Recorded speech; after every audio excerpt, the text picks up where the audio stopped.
I'm trying to figure out how to bring it all back.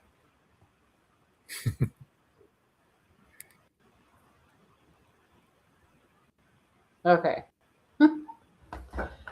Ooh, I'm close. All right. So, hi, everybody. Liz with Abyss. And tonight we have Ruben on. And we're going to give um, Vicky a minute to share it out. And then we'll get to talking.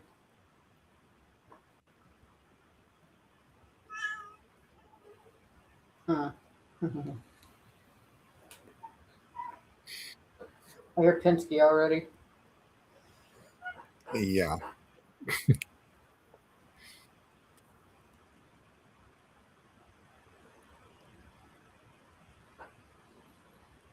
She's mad because I wouldn't let her up here with me. Oh.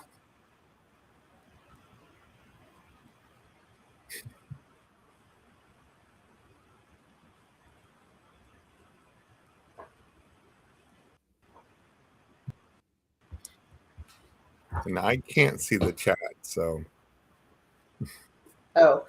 Go to the right side of your screen, and you should have like a chat button, like a message box.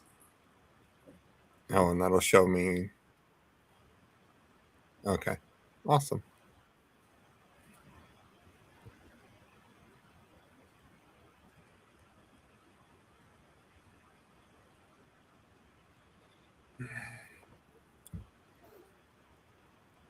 Stinking Pinsky. Always got to be the center of attention. Yeah, she's kind of bratty. At least she's not walking on the keyboard, so there's that. For now. Right.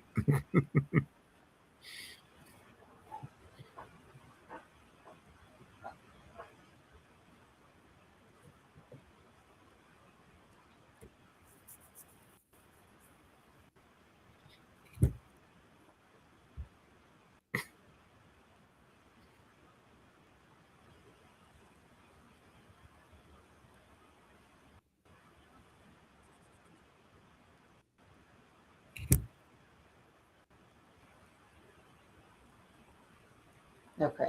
Now every time I move, it won't go weird around me.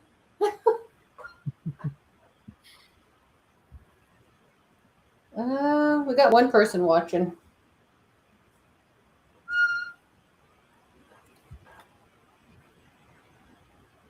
Oh, Andrea. Hey. Hi, Andre.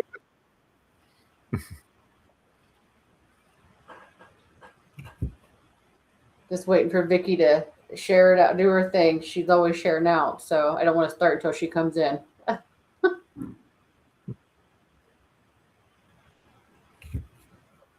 Tonight's special co-guest will be Pinsky. Mm-hmm. In the meantime, you're welcome to tell dad jokes to entertain.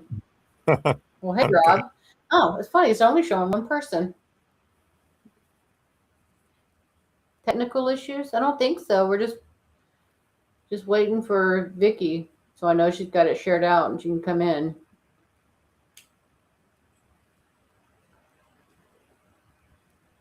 You want to tell a dad joke? Got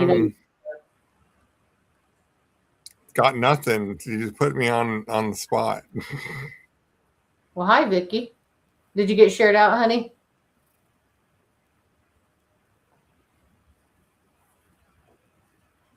There you go. We could use a few jokes because nothing lately has been funny. Yeah. Come on, Ruben. Get with it.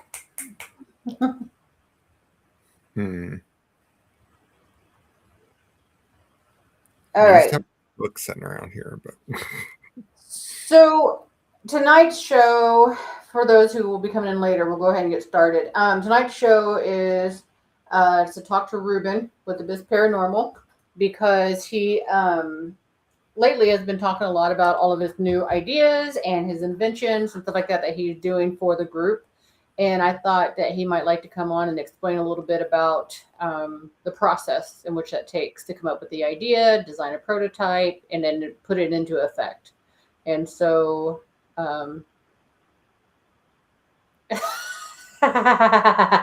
Rob told a joke for you.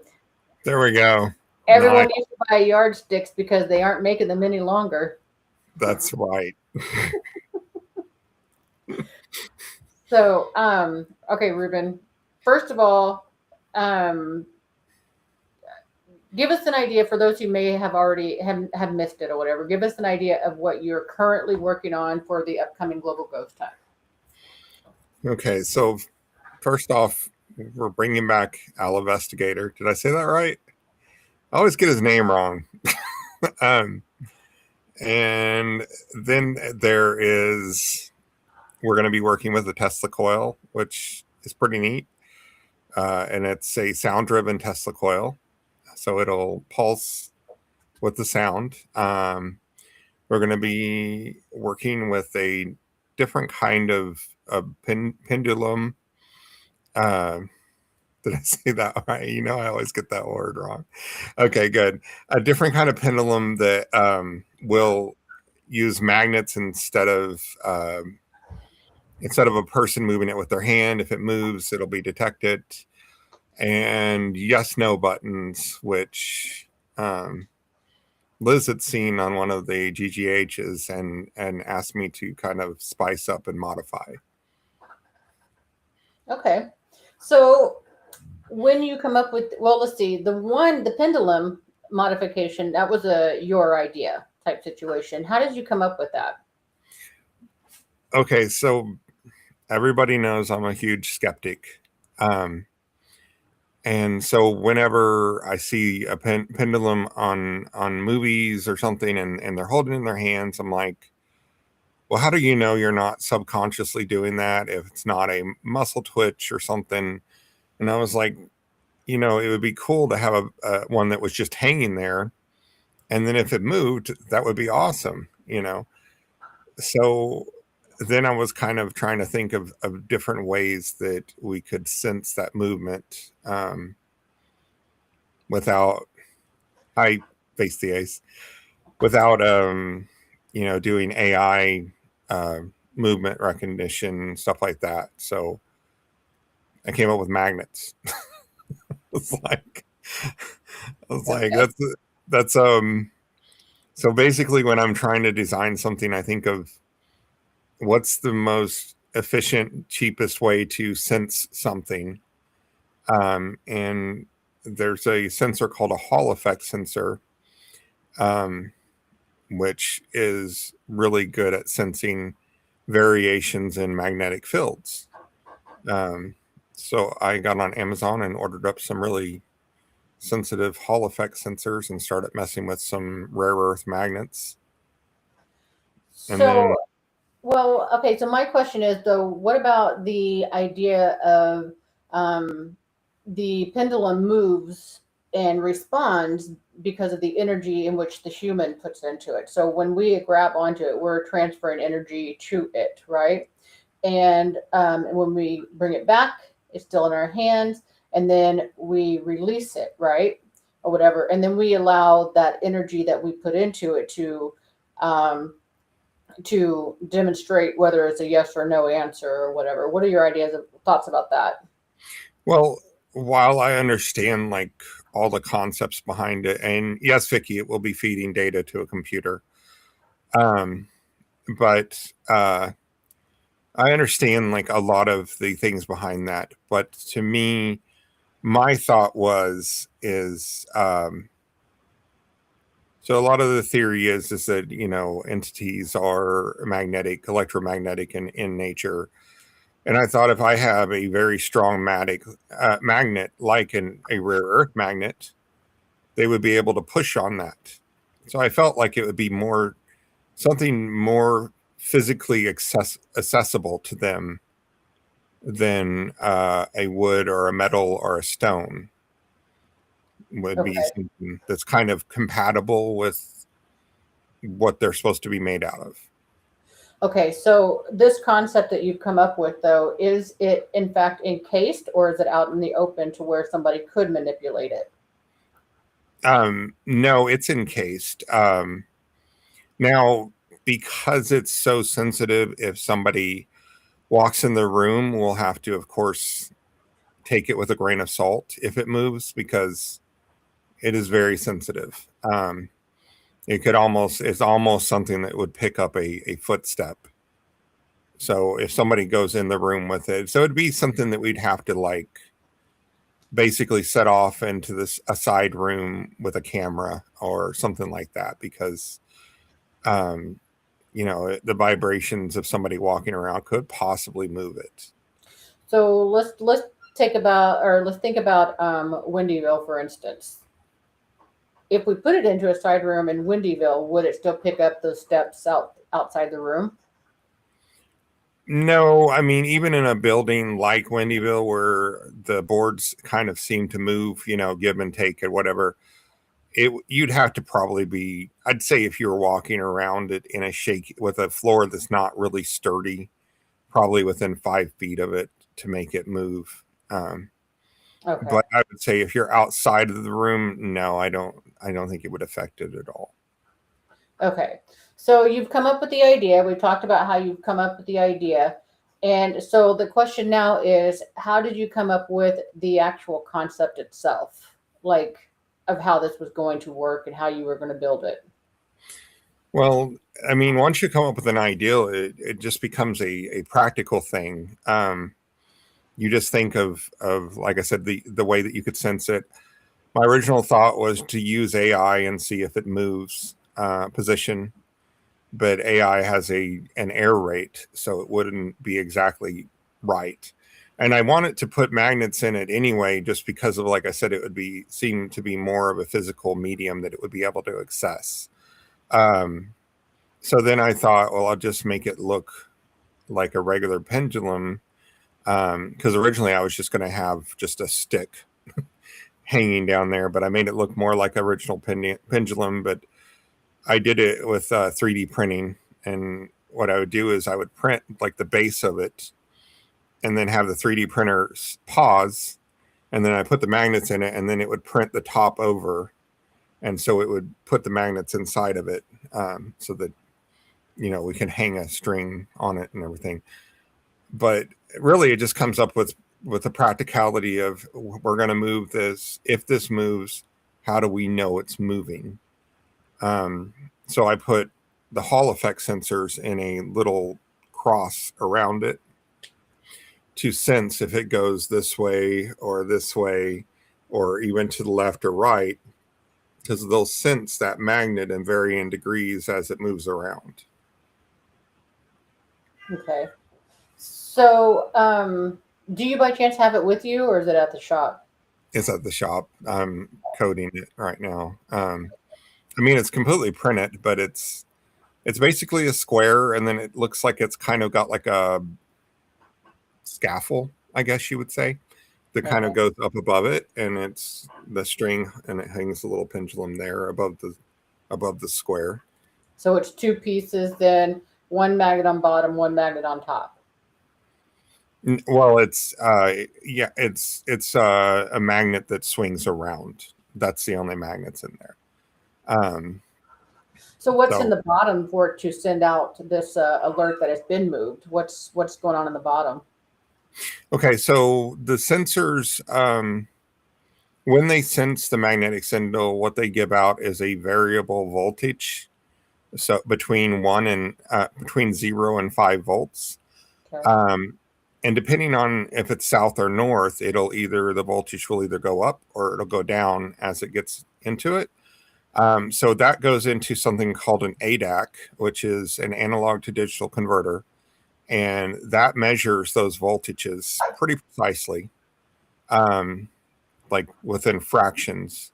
And that is fed into a tiny computer called an MCU, which analyzes the movement. It does statistics on it, and then it sends it out through a protocol called ESP Now, which is a sub protocol of Wi-Fi that goes to command center and Elohim, Dina, and then command center will of course process the data as it's coming in. Okay. It also has a buzzer, so it's got like a threshold. if it moves so I was much. going to ask, is there like any type of noise so that we know, or do we have to wait until after the investigation to go through the data? It's got a piezoelectric speaker, so it'll make a high pitched noise, which unfortunately you might not hear, but everyone else definitely will hear. Gotcha. Hey, Joe. Hey, Scott. So, And shalom. also, hello, Dina. um, so I mean, and it's going to be the same piezoelectric speaker on the yes no buttons. Um, and actually, though, when I was messing with it in the living room, you heard it, didn't you? I don't remember. It was a really annoying loud noise because I didn't have it pulse. It was just full fledged. Like, Yeah, I don't remember at all. I think you, I think you looked up and go, "What is that?" And I'm like, "Oh, I'm working on this." So I guess the question is like, where did you come up with this idea? Like, so obviously in grade school we all learn about magnets and how they work, right? But how do you take that simple concept and turn it into this investigative tool? Um, and a lot of it is, well, I had a physics class that taught me a lot of this information. Um, Being a technician, I know about all of these different converters and modules and sensors and stuff. For example, this is normally like a smoke alarm. Yeah. This type of information is usually done for a rotating thing. So, like if they want to measure how fast a axle is spinning, they put a magnet on there and a Hall effect sensor. They know the circumference of the axle, and each time it goes by there, they count revolutions per minute. They know the speed of what it's going. And they multiply that by the circumference. So a lot of this is just Above most people's heads. Got it. practical experience. Well, no, I mean it's like it's little blocks that all hook together and then come up to one solution. I mean, like the hardest part of this was designing the actual support structure for the sensors because I had never 3D modeled before, and I mean I'd done drafting in high school, but never like for 3D. So whenever you finally caved and let me buy a 3D printer, I I was able to sounds like math now. There's a lot of math. Ruben is extremely smart. Okay, and so like I think this concept is good to show everybody just how intelligent he really is, because the thing is like it's not common information. Like we wouldn't just sit around and think of things like this. Ruben's brain's always working like that, and it's crazy to me. And he's full of like absolute useless information as well. So if I ever need to fall asleep, I have him talk to me. Yeah, like it's a wonder you haven't passed out yet. So, That's a good question, Ruben. Does pineapple belong on pizza? absolutely. I know there's a lot of intense debate over that, but I absolutely feel like pineapple should be. In fact, I had a really good pizza recently. Um, it was Daryl did Yeah, with pineapple on it, and it was yummy and with jalapeno. jalapeno. Yeah, so take that, people that are anti pineapple. But Uh, yeah, Dina, there's a so whenever the device turns on, it has to do this thing for 2 minutes where it gathers statistics, and then it finds what's called a standard derivative. It calculates the standard derivative, and so that we know, because there's noises in data, like even setting still, completely still, there will be noise in the information being read.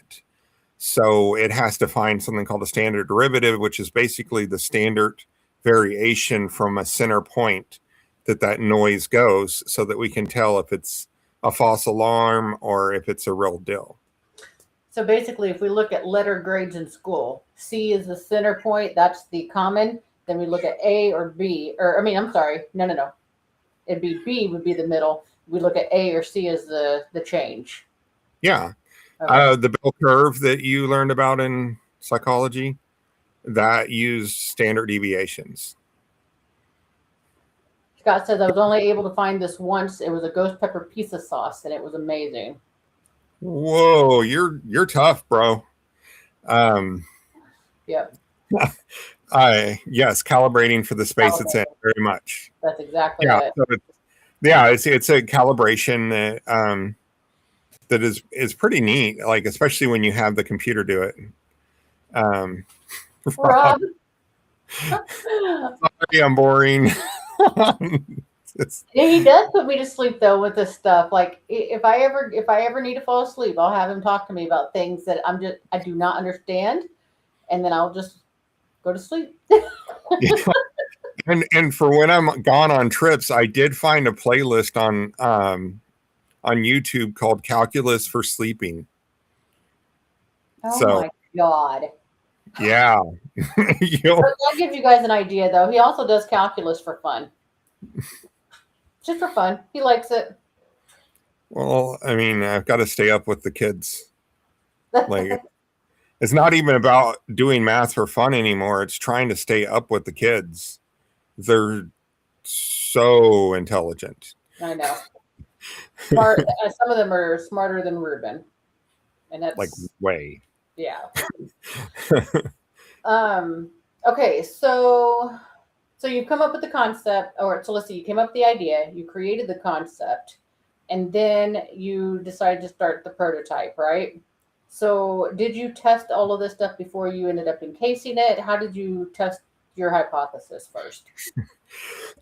So when I was testing it, I was doing it while mentoring because of most of the time they kind of do their own thing and I'm just kind of there for common sense kind of things because they overcomplicate stuff, which is weird since you're my common sense. But as I'm sitting there at a little desk in school, I looked like a child to them because I was playing with magnets.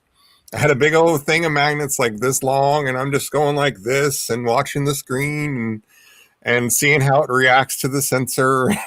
And so they come up, they're like, what are you making? And so the quickest way that I could answer these kids because of their intelligence was, I'm making a magnetic seismograph. And they're like, oh, cool. And then they walk on. It's ironic that Scott says at least you don't have a monotone voice. He had an 8-hour lecture with a guy teaching in one tone. Normally he does though. That's the thing. He normally does, but if he gets excited, there's inflection. Yeah, Liz brings out the happy in me. So okay, we're talking about electronics, sir. Well, go ahead. I'm listening. Sorry, I was going to say Pinsky's about to type, so if I lose you. Okay, so basically, in your free time with the mentorship or whatever, you were playing with magnets, and you come up with the prototype. Yeah, so I had a little MCU and an ADAC and a magnet hooked to it, and the kids were like, "What are you doing with that ADAC?" And I'd be like, "This is what I'm doing." And so like I would just be sitting there and I would be measuring it. I would go across it. I would go up and down. I would switch poles just to kind of see which way would work the best and to make sure that it would work the best. Because originally I just wanted to put one in the center. And if it moved away from the center, then that was going to be the measurement. But I figured out that I'm going to have 4 points of reference to measure it. So 4 points. Okay. So that thing you were talking about earlier, whatever you called it. Yeah, like a cross, like a little cross. What did you call it though? The platform. Oh, I thought you had a name for it. A Hall effect sensor. That. Yeah. Is that one and the same? Is that the same thing? Yeah. So there's 4 Hall effect sensors. And these are specifically they're called linear Hall effect sensors because most of them are Schmidt triggers where they have a threshold before they send out a signal. So these will actually send out a signal constantly, which is what I was looking for. Um, but So I guess my information or my question now is how do you get the information in this magnetic encasement, that you created or whatever? Is there like a Raspberry Pi in it? What's sending the information? yeah, so the sensors, they produce different voltages for different strengths of magnetic field. And so that those voltages are piped into a analog to digital converter. So digital computers cannot measure voltages, but we have the analog to digital converter, which does some magic. Uh, it does some magic in converting the voltages into numbers that the computer can read. And then Okay. there's a tiny little computer in there that's not like a computer in the sense that most people think, but it just does one job all the time. And that little computer is reading those voltages after it does its statistical analysis for 2 minutes, or three. Actually, I changed it to three. And then if it varies outside of it, then it sends a signal to the speaker or to command center. An abyss bot. Liz is actually kind of hinted at using one of the robots that I was building for Abyss. I don't know if I mentioned it to you. No. But it's small. It can get into small places. Yeah. I was thinking it would work really well, like in those spots where we can't really fit a human, and like your crawl spaces, your attics that maybe are unsafe for humans to get up into, things like that.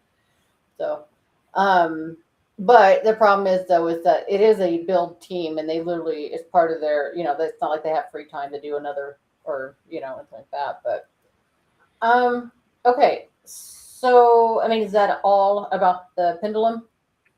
Well, yeah, I mean, it is very much, it just samples the magnetic field there. Um, I wish it was sensitive enough that it could act like a K2, but it has to have a pretty strong magnetic field. Otherwise, I'd just throw the pendulum out and just be like, hey, we're looking for a magnetic field to fly through here. That'd be pretty cool. But it doesn't, it's not as sensitive as a K2. So, but yeah, Vicky, this little robot, you'd be proud of Liz, because I was sitting there messing with it because of my ongoing campaign of cleaning out the vents without having to actually pay somebody. I was going to put some, what are those called? Scrub daddies? Yeah. Scrub daddies on this robot because it's so small, and send it through the vents to scrub out the vent, and then try to like rig up some kind of hose where I could go in there and suck out the vents, because of, it was an issue at one point. So it became a thing.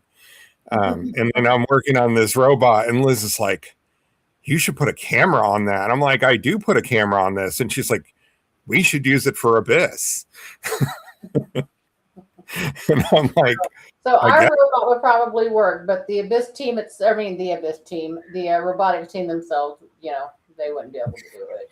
No, and they don't work, like the students don't work in whole sections. They work in little blocks.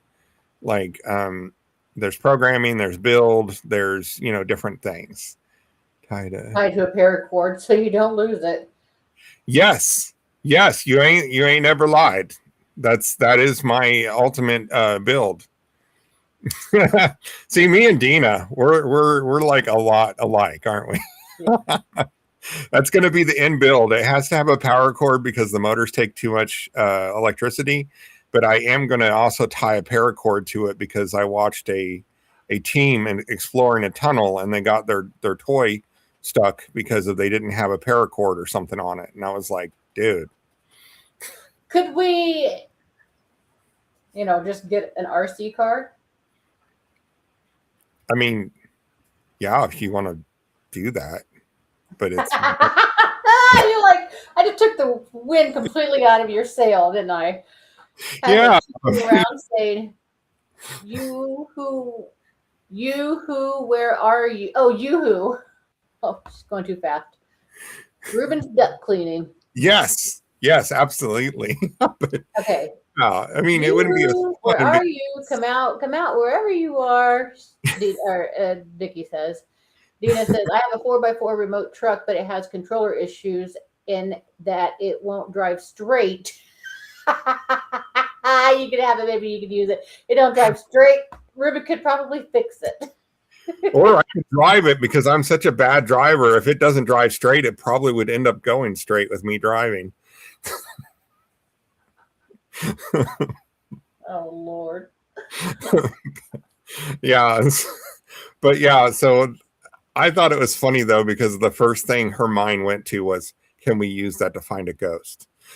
And I'm like, I'm going to put some scrub dabbies on this thing and we're going to really go into this vent and just get crazy. Yeah. Nothing in my world is straight, Dina said. Oh, touche. Touche. Just Okay, so that's your concept, your new invention that you're going to be presenting at the Global Ghost Hunt. So now let's move to the yes no button. Okay. Or, well, it's not even a button. So, or is it? Explain what you've so designed. it's again, I try to think of, I mean, and I know it's kind of a stretch, but um I feel like the common concession that like spirits, to me, it makes better sense if they're an electromagnetic field. Um, and I know that it's not proven, of course, a lot of things in this field are not. But most of what I try to design, I design around that concept. So the REM pods that they use, right? And they've had some pretty good success with REM pods. It's kind of like that. If that field or your hand gets close to this, it will trigger. It's called a capacitive difference switch. So, or inductive capacitive. That's what it's called anyway. So basically, the field from your hand, because you are an electrical field, when it gets close enough, you don't even touch it. When it gets close enough, it senses that field as a difference in capacitance and is constantly measuring that capacitance. Once it sees that difference in capacitance, it triggers. So this will be a very straightforward device with the buttons. It'll be that sensor, because it's just all one board. It's about like this big, like an inch. Will be sitting there under some plastic, of course, because I'll print a case for it.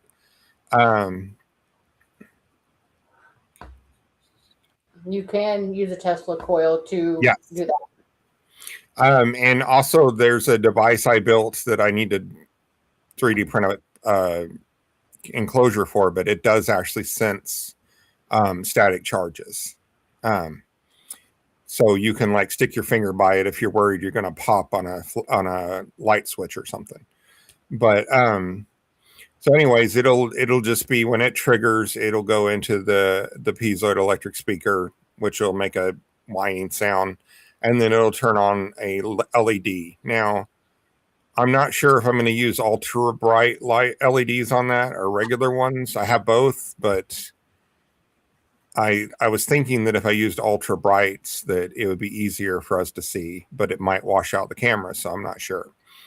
Oh, Ultimately, they I'm do going to. show up fine on infrared, though, right? Yeah, they do show up on infrared. Yeah. Do they show up as two different colors? So, like, if we had a red and a green light, yes, no, would there be like a shade difference in the infrared? Obviously, we're not going to see the color itself, but will there be a shade difference? No. And maybe like I mean, and I've been trying to think about this kind of stuff, and I thought maybe if I put like a cluster of LEDs to where it would light up a Y or an N, then that way we could see it on infrared. So I just you're thinking like on the front of the box rather than the top of the box, so that the camera is facing at the front, and then we'll have a Y and an N. yeah. Okay. So it would Yeah, I was basically imagining lights on top that would shine red or green. You know what I mean? Well, yeah, I mean they will be red and green, but I was thinking about putting them in the shape of a wire and in like a old baseball scoreboard. Like how they had the lights that had three dots, and they had little lights that would light up. So, Okay. but I figured it would be because of it on camera, they're really not going to know which direction the buzz is coming from, Right. and and like you would see an LED, but you wouldn't know the difference. And if you got confused, you might think it was saying no, it may be saying yes. Right. Like conceptually, we would know where we put the box, and we would remember probably that yes was on this side, no was on this side, and watch which one lit up or whatever. But there's always those moments where we fall behind on investigating or going through the footage of following an investigation, and then we forget what we did. We would never do that. We would never get behind on. Never. Just ask Vicky. Like, we are the best. Yeah, Like, that's why we have so many meetings where we're supposed to be going over footage, and we always get so distracted, and we never make it. well, it's not my fault. If you guys weren't so daggum entertaining, I would be focused. But you always get me going and laughing. Whoa. Okay, can you hear me? Okay, Yeah. I lost connection. Anyway, I was gonna say, don't lie. It's the food. Okay, the food is banging. Okay. I don't know if anybody's had Vicky's pot roast, but yeah. She puts brown gravy in that stuff, and I'm just saying that's when you put the love in it. And then don't forget Andrea's shepherd pie. Oh my gosh, yes. Or she made these jalapeno stuffed jalapenos. Woo! Yeah, there's some good food that goes around there, and Steve cheese, whenever he blesses us with it. And there's always too much chicken, though. Always.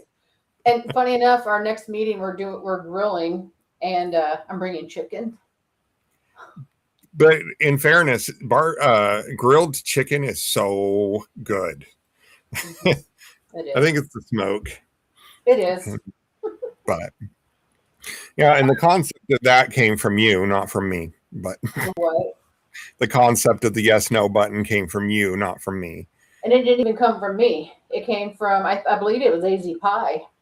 So Yeah, that's the group, and you were like, "Hey, I want that, but I want these modifications made." Yes, Vicky, Steve cheese. It's and like it is just Rotel. like It's Rotel that angels have kissed.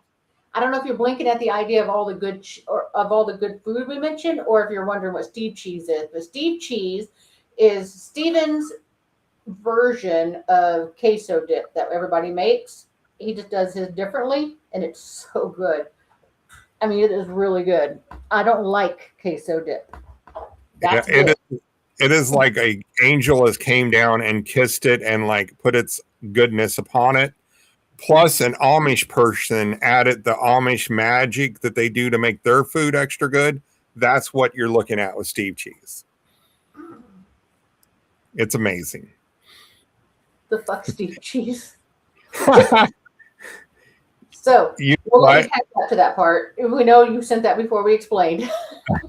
We need Dina to come to a GGH because that's when he unleashes the Steve cheese. Like, we just need her to come and experience the power. Get her to green beans and mac and cheese. Oh yeah, yeah. Is that what you bring in to our barbecue, Andrea? Because I could go for some mac and cheese. Yeah. I could also, Andrea. I'm just saying though, Dina, you should just join us on an investigation. We've been trying anyway. You might Harry Potter cheese, just random stuff. She's just randomly saying Steve cheese, Harry Potter cheese. Dina, let's go back to Elohim, buddy. Let's just get back there. It's magical. Yes. It is magical. Okay. I see where she's coming from. Yes. Okay. I get it now. Yep. Okay. Back. Let's go back. Oh, God. Sorry. I haven't eaten today. I'm hungry. I had some of that soup you made. It was delicious. I'm sure you did. I noticed you left your lunch. I came back and ate it when I got back. I was so hungry. So, okay. Um. All right. So the yes no button. Is that all you have to say about the yes no button? Just that I think it's a really cool concept that AZ Pie came up with, and that we're I modifying. I would like for them to come into the chat one day and explain where they came up with it. Was it something that they found and bought? Did it something that they created themselves? Whatever. Um, but because it was a really cool concept, I like the idea because it's straight up yes or no, and because it makes a sound, it lights up, or whatever. There is no misinterpretations. There are no, like if we're reviewing footage, there's no looking at it going, did you guys hear something in the background? And then try to figure out what the heck that was. This was straight on Right. yes or no. Yeah. I mean, and I think again with the Tesla coil, thank you, Daryl, for getting that for us. With the Tesla coil, we're putting a lot of energy out for them to use. Yes. Stuffed jalapenos. Spare pants, woman. Spare pants. Spare pants. There you go. With all of that energy being put out in the air, like I've got a really positive hope for this in GGH. Okay. Hey, Dina, yeah, the tornadic weather was heading your way from Jeff City. My daughter was taking cover just a little bit ago. Uh, so So I'll ask a question. yeah, I was Um, getting ready to put that up there for everybody to see. Give me a second here. and the answer, yes. And ADAC in the magnetic sensor that I'm designing is exactly that. Only it's a very small thing that only measures voltages. But you could use a multimeter to, if you had it hooked to one of those sensors, to see if the magnet had moved across it and how much it moved. The the problem with multimeters is they like to lock a specific value and show it to you. So they'll average out. They'll take all those spikes and average them out and show you an average value. So yeah, you could absolutely use a multimeter in the first project we were talking about. You could use it in the second one too, because when it triggers, it outputs a voltage. So you could use that for the yes no buttons too. Just throwing it up there real quick, Dina, in case you don't see the radar. It looks like it's a ways off, like around Union still. I don't know if you can see that or not, but the dangerous part. So you do still have time if you need to take cover.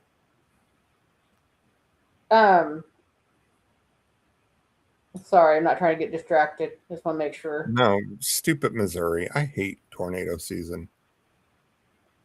This Well, is we got a a smiley really face bad one farmer. for us this year. Normally, it seems like Tornado Alley has shifted recently, and now all of a sudden, you know. Well, hey, Hey, John. You missed the whole conversation. It was really good. We were talking a lot so about food. yeah, Max velocity. I think I've actually seen that. I can't remember what the movie's about, but I think it sounds familiar.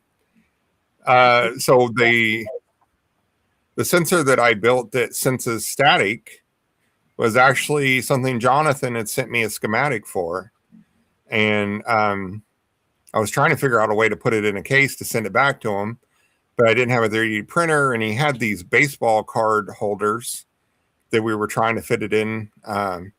But yeah, so guess what? I've got a 3D printer now, John.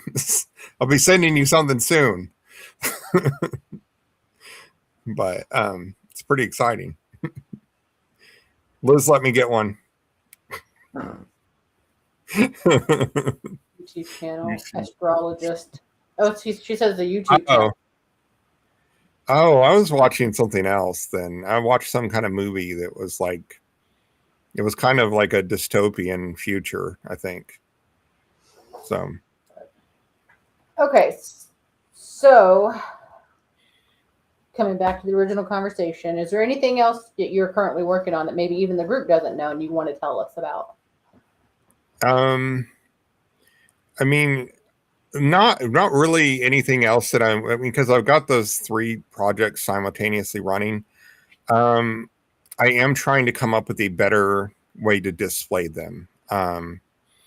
So like Al had, like, he just had a thing that would show humidity, temperature, blah blah blah every so many seconds, and then if there was a Hi, Daryl.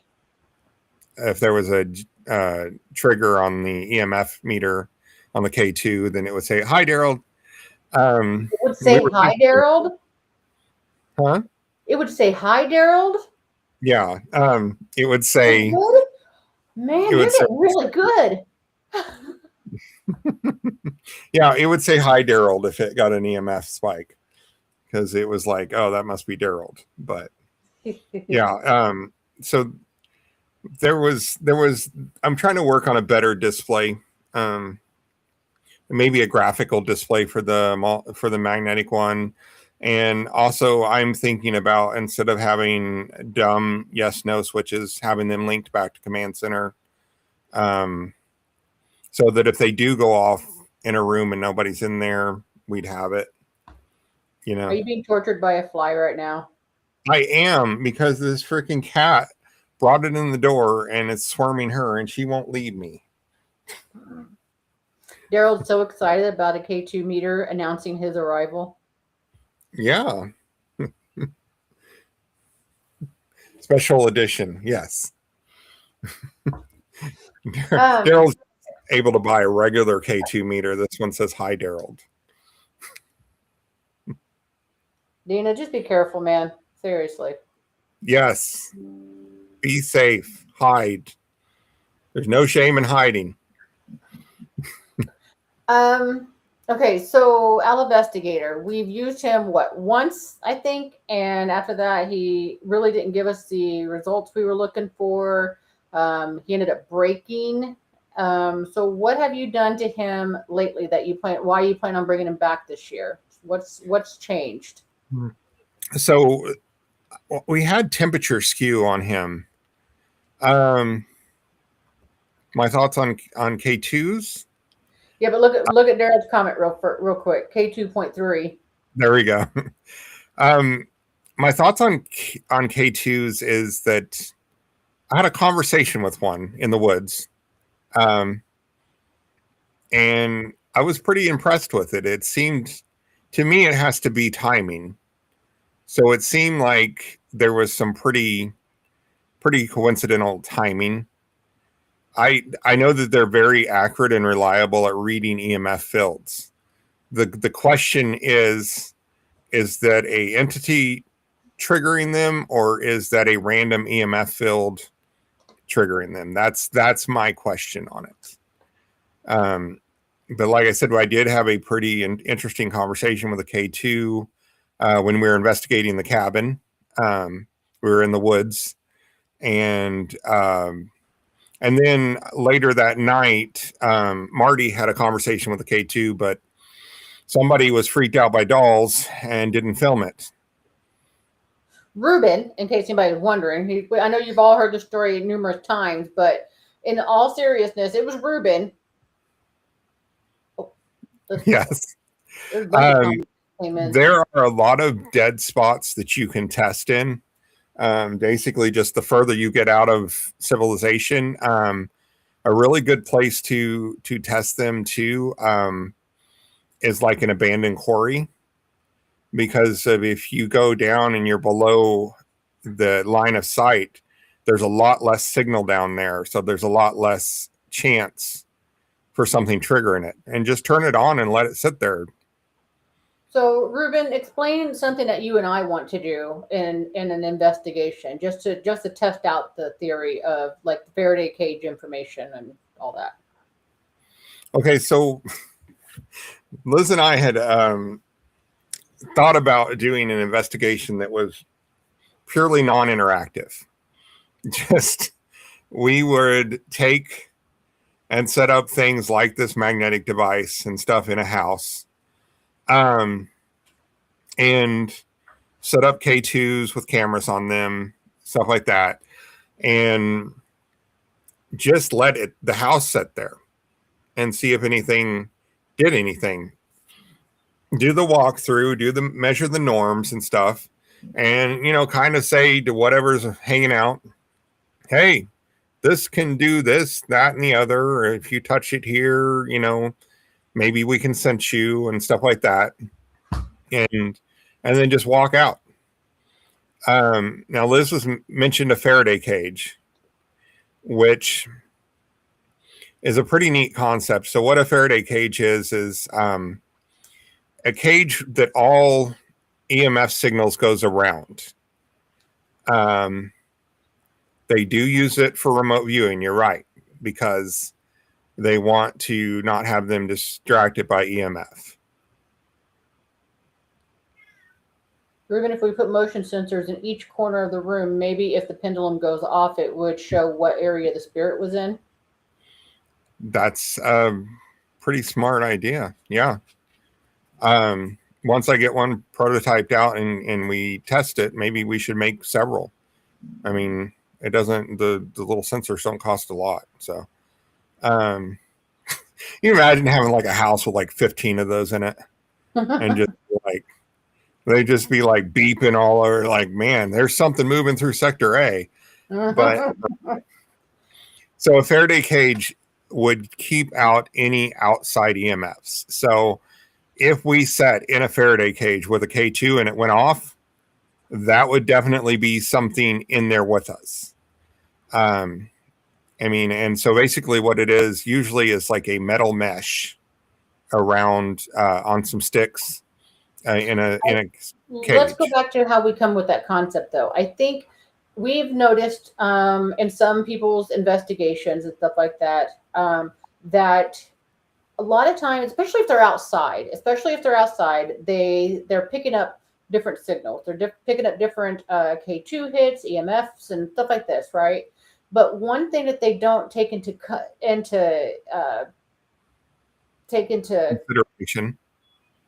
consideration, is that what you said? That's the word, I think. Yeah, into consideration is that they're in a populated area.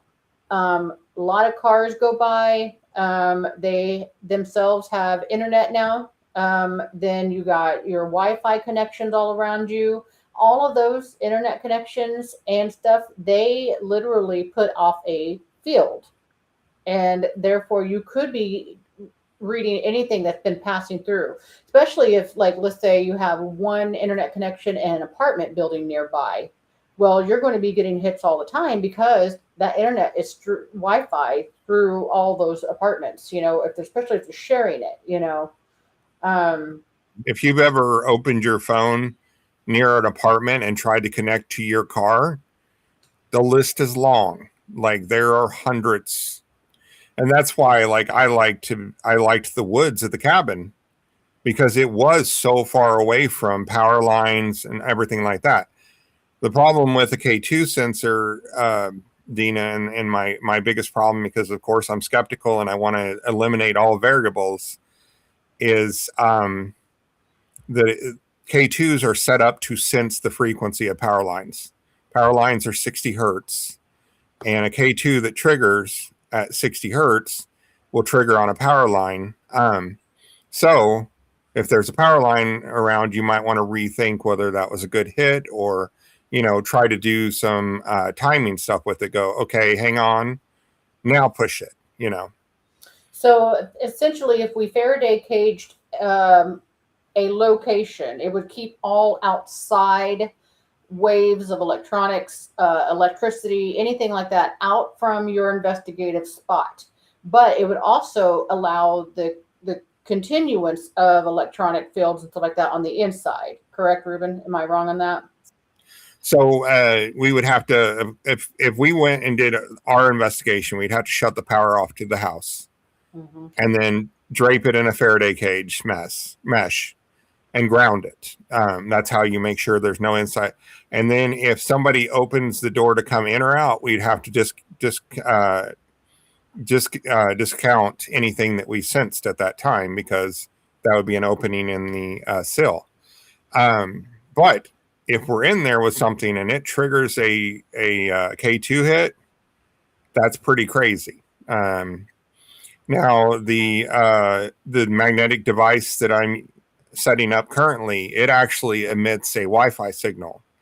So if we were doing our test, I would have to run cords to that device instead of using wireless transmission, just to be completely, you know, compliant with no signals.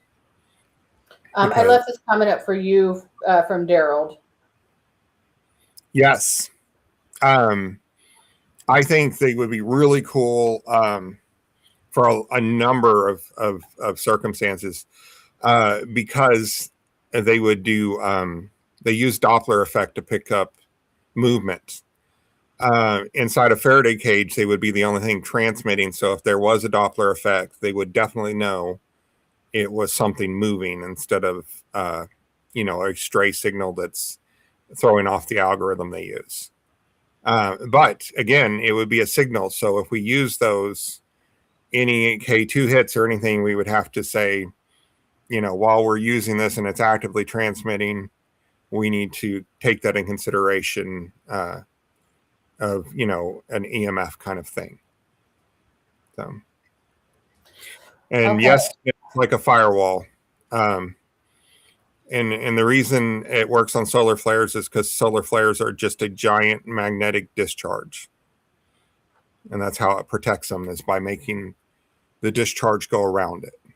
And it doesn't protect just from solar flares either. Pulses. It protects from everything, every type I'm of. trying to think of God, what word am I looking for though? It's very specifically a pulse of, warfare type stuff. EMP, electromagnetic pulse. Yeah. Oh, okay. I thought that was it, and then I was like, "That's not right." So I was doubting myself. Daryl says, "Why don't we build one with an electrical hertz generator to adjust hertz and vary it into a variety of adjustments?" Okay, so I did try to do that. And I don't know if Andrea remembers going to Ashley Park so that we could be all away from signals, and we were calibrating using her EMF meter, which actually measures all different kinds of, EMP, you're right, all different kinds of signals. And so I did try to build a detector. I just could never get it tuned right. Resonance frequency has always been the bane of my existence. If you had better luck, who knows, you might have better luck. You're an electrician. The way electricians think, they can deal with phase differences, and I'm not that great at it. Oh, she remembers it. Okay. Yeah, so maybe I can get together with Daryl and we can figure that out. But shifting phases have always been hard for me to understand. My brain just does not like it. But they work with 3 phases all the time, which I always wonder. I'm like, how do the electricians do this? Like, I would die. I would absolutely die. Well, probably grab the wrong wire too anyway, but. Okay. So that is all the time we have for today. I have to go back to work. But so in case anybody's wondering, yes, I'm in my office right now and working. And so I took time off to do this, and I will be home later, Rue. But anyway, if you guys have any questions, comments, or whatever about what Ruben's talked about tonight or anything like that, you're welcome to always message the Facebook page. Also, he won't necessarily see the messages, but we'll relay them to him. And then he can respond back to you. Okay. But for now, we're going to sign off, and everybody have a great night and stay safe in this weather. If you're in Missouri, Dina, just use eeny, meeny, miny, moe, the wire. Yes. How you explode. But all right, everybody, have a good night, and